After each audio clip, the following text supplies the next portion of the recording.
От простой пробы табака или психотропных веществ до наркотической зависимости. Истории этих молодых и не только людей не списаны с книг, и это не отрывки из кино. Это их жизнь. Как они докатились до такого состояния и как уберечь себя, наркозависимые рассказывают студентам колледжа управления и новых технологий.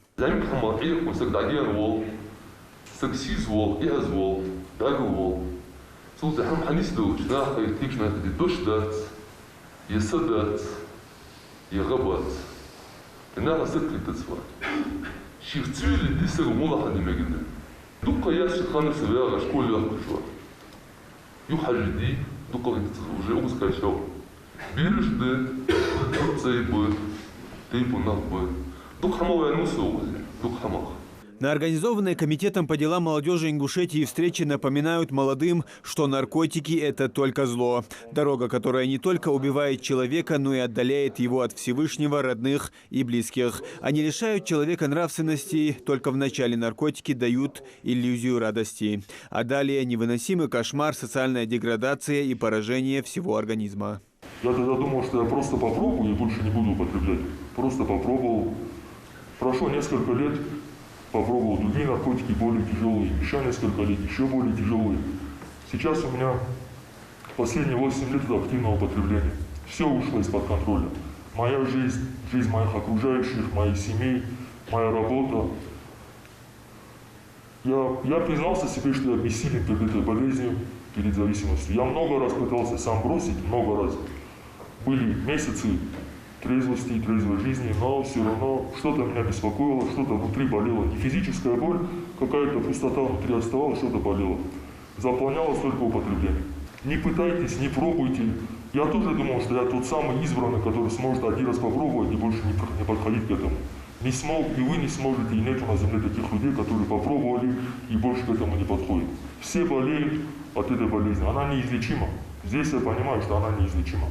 Мне нужно просто с этим всю жизнь жить как робот, определенные действия предпринимать каждый день, большое количество действий. Это много времени занимает, много эмоций, много сил, это сложно, но это единственный выход жить нормальной жизнью. Наркозависимые говорят, что нет легких или тяжелых наркотиков. Все это ступеньки одной лестницы, которые привели их к тому, что они сегодня должны скрывать свои лица, а мы искажать их голос, чтобы никто не узнал в них своих родственников, соседей, бывших одноклассников, односельчан. И они вынуждены скрываться под маской с улыбкой, когда на душе не такое радужное настроение. Употребление уже слово мегбол бусу дежри дагастапша дегена. Азы дух ахчилеркат здоровье тишай. Мегбол был тахана самого замсак хабибол был болби что тач хадуаш цибелхан винуса. В университете лишь отвелся сайцаварча в 2002 году в исторический факультете лишь тысяч. Шиншля за хаос сич боялся. Се употребили бахдош. Машины что авину. Сенан йохяй. Се уши йохлял. Узнагасан хамшвашт. Дизи. Шинахал доллари. В первую очередь сидел в связи тишаханяс. Цаламыз. Дешцелиш. Сахандыр солдысар. Сейджагачан сугит ханватсу. Шинханыр биржды сытал. Сибирь сугит ханватсу, сыцах тырнисет ханватсу. Сеймаги божбу жижди, дявище конгижи, новости, уалхор, перхитсунхац. Ажу, сеймобон нахош бергунаха дахини сумау. Сей утиш дахини сумау. Ильё язык. Нагасын ше ишты халбизм боли. Иштах еще маски ела, еще байби, яхит жва. Пожалуйста, шас холишан. Дурной пример заразительным и губительным оказался для многих больных, которые сейчас проходят лечение здесь. Многие еще в школе начали курить травку, ситуация усугублялась. Затем попробовали что-то посильнее, ну а далее по привычному сценарию подсели на более тяжелые наркотики.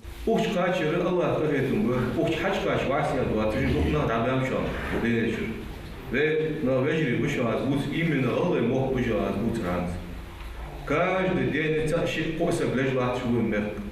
от передоза.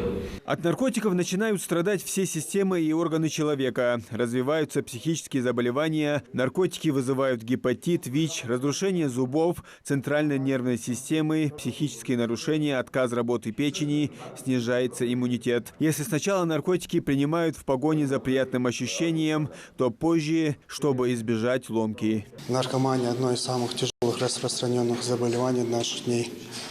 Тяга к приему психотропных веществ приносит человеку много социальных, экономических, эмоциональных проблем. Мероприятия по профилактике наркозависимости – это один из способов защитить нашу молодежь от фатального выбора жизни.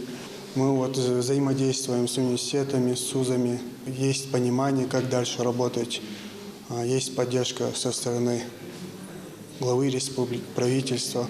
Будем дальше работать, наращивать оборот в этом направлении. Во-первых, я хочу поблагодарить за то, что нас пригласили сюда, и за то, что в понятной форме объяснили нам о вреде наркотических препаратов и к чему они приводят. Нам в понятной форме объяснили, что они вредят не только нашему здоровью, но также здоровью и здоровью наших близких, что если человек принимает наркотические препараты, это может, сделать больно человеку и духовно, и физически. В практике наркозависимых есть и такой случай, когда супруга решила начать употреблять лирику вместе с мужем наркозависимым, чтобы доказать, что бросить возможно. Но вместо этого подсела сама. Наркотики – враг, коварность которого многие недооценивают. Общественные деятели, богословы, наркологи, правоохранители, СМИ долгие годы ведут борьбу с этим врагом. А подобные встречи Коммолодежи намерен провести еще не одну, чтобы уберечь молодых, которые еще не успели испортить себе жизнь. Муслим Ганиев, Асхаб Билакиев, Новости 24.